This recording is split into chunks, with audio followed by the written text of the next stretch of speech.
ইয়াসআলুনাকা আনির রূহ কুলির রূহু মিন আমরি রাব্বি ওয়া মা উতীতুম মিনাল ইলমি ইল্লা কালিলা। একজন বিজ্ঞানী, স্বাস্থ্য বিজ্ঞানী, এটা বলেই শেষ করব। একজন স্বাস্থ্য বিজ্ঞানী সে বলে আমি রূহ আবিষ্কার করব।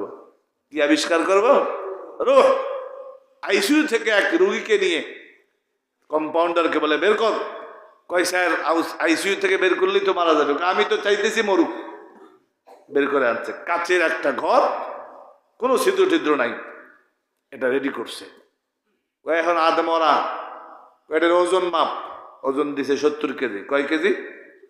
70 কেজি। প্রেশার মাপ সব ঠিকঠাক। ভিতরে ঢোকা,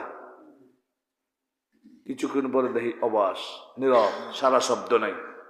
এখন গ্লাস খুলে হাতাই, কই গেল রূহ? কিয়ামত পর্যন্ত হাতাইলে পাবে? পাবে? এখন কই এবার ওজন দে। কয় স্যার 68 কেজি। আগে ছিল কয় কেজি? কেজি কয়টা বাড়ছে না কমছে? যখন বাইরে করছে আবার ওজন দিছে। কয় স্যার এবার তো 82 কেজি। কত কেজি? কই সরি আমি স্যারেন্ডার। আমি তো দূরের কথা, আমার বাবাও কোনোদিন এই রূহ ইয়াসআলুনাকা আনির রূহ কুলির রূহু মিন আমরি রাব্বি। নবীজি ওরা আপনার কাছে রূহ সম্পর্কে জিজ্ঞাসা করে, আপনি বলুন এটা আমার আল্লাহর নির্দেশ মাত্র।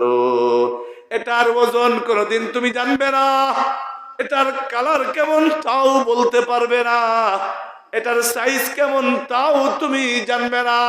তবে হ্যাঁ, যেদিনে রূহটা বেরিয়ে যাবে তো সন্তান আব্বা আব্বা বলে চিৎকার করবে।